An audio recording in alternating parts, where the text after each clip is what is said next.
ஆள்கடத்தல் வழக்கில் கைது செய்யப்பட்ட ஏடிஜிபி ஜெயராமனை பணியிடக்கம் செய்து தமிழ்நாடு அரசு உத்தரவிட்டிருக்கிறது. திருவள்ளூர் மாவட்டம் காலம்பாக்கத்தில் காதல் திருமணம் செய்த இளைஞரின் சகோதரரை கூலிப்படை மூலம் கடத்தி சிறிது நேரத்தில் விடுவிக்கப்பட்டார். இந்த விவகாரத்தில் புரட்சி பாரதம் கட்சி தலைவரும் சட்டமன்ற உறுப்பினருமான பூவை ஜெகன்மூர்த்தி, ஏடிஜிபி ஜெயராம் உள்ளிட்டோருக்கு தொடர்பு இருப்பது தெரியவந்தது. இது தொடர்பான வழக்கில் உயர்நீதிமன்ற உத்தரவின்படி ஏடிஜிபி ஜெயராம் நீதிமன்ற வளாகத்திலேயே கைது செய்யப்பட்டார். அதன் பிறகு அவரை திருவள்ளூர் மாவட்டம் திருவாலங்காடு காவல் நிலையத்திற்கு அழைத்து சென்று விசாரித்தனர். ஏடிஜிபி ஜெயராமிடமிருந்து 3 டிஎஸ்பிக்கள் சுமார் 5 மணி நேரம் விசாரணை மேற்கொண்டனர். அப்போது ஜெயராம் மீது ஆள்கடத்தல், வீட்டிற்குள் அத்துமீறி நுழைதல், கொடிய ஆயுதங்களுடன் சட்டவிரோதமாக கூடுதல் ஆகிய 3 பிரிவுகளின் கீழ் வழக்கு பதிவு செய்யப்பட்டது. அதன் பிறகு ஏடிஜிபியை அங்கிருந்து திருத்தணி காவல் நிலையத்திற்கு அழைத்து சென்று விடிய விசாரித்தனர். தொடர்ந்து ஜெயராமிடம் 15 மணி நேரமாக விசாரணை நடைபெற்று வருகிறது. விசாரணைக்கு பின்னர் திருத்தணி குற்றவியல் நீதிமன்றத்தில் நீதிபதி வெங்கடேசன் முன்பு ஏடிஜிபியை ஆஜர்படுத்த போலீசார் திட்டமிட்டுள்ளனர்.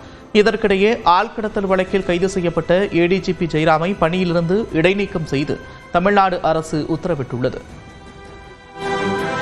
இந்நிலையில் ஆள்கடத்தல் வழக்கில் கைதாகி பணியிடை நீக்கம் செய்யப்பட்டுள்ள ஏடிஜிபி ஜெயராம் தன்னை கைது செய்ய உயர்நீதிமன்றம் பிறப்பித்த உத்தரவை எதிர்த்து உச்சநீதிமன்றத்தில் மனு தாக்கல் செய்தார். இந்த மனு மீதான விசாரணை நாளை நடைபெறவுள்ளது. இந்நிலையில் நீதிமன்ற உத்தரவுப்படி திருவாலங்காடு காவல் நிலையத்தில் சட்டமன்ற உறுப்பினர் பூவை ஜெகன்மூர்த்தி ஆஜரானார்.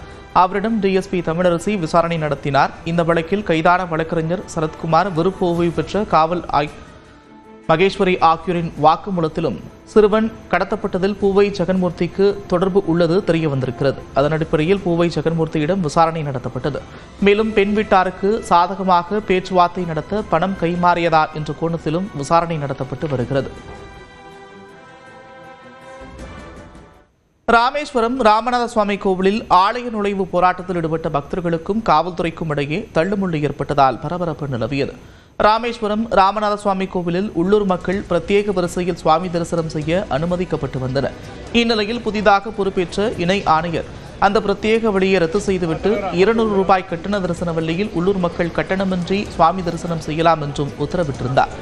இதனால் உள்ளூர் மக்களின் வழிபாட்டு உரிமை பறிக்கப்படுவதாக கூறி மக்கள் நலப்பேரவை சார்பில் இன்று ஆலய நுழைவு போராட்டம் நடத்தப்படும் என்று அறிவிக்கப்பட்டிருந்தது. அதன்படி ராமநாத சுவாமி கோவில் முன்பு நூற்றுக்கணக்கான பக்தர்கள் போராட்டத்தில் ஈடுபட்டனர். காவல்துறையினரின் தடுப்புகளை அகற்றிவிட்டு கோவிலுக்குள் நுழைய முற்பட்டனர். இதனால் காவல்துறைக்கும் பக்தர்களுக்கும் இடையே கடும் தள்ளுமுள்ளு ஏற்பட்டது. இதனைத் தொடர்ந்து பக்தர்கள் அனைவரும் கைது செய்யப்பட்டனர்.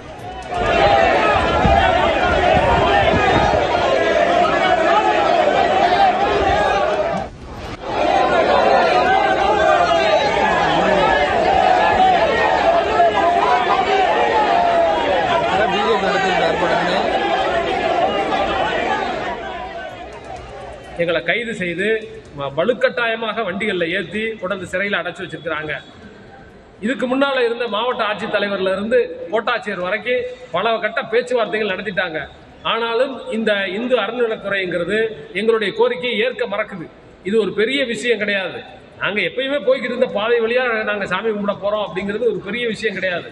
இதை இவ்வளவு பிடிவாதமாக இந்த மக்களோடு அரசு மோதனுங்கிறது என்ன தேவைன்னு தெரியல. எனவே உடனடியாக தமிழக முதல்வர் அவர்கள் தலையிட்டு எங்களுடைய பிரச்சனையை தீர்த்து வைக்கணும்.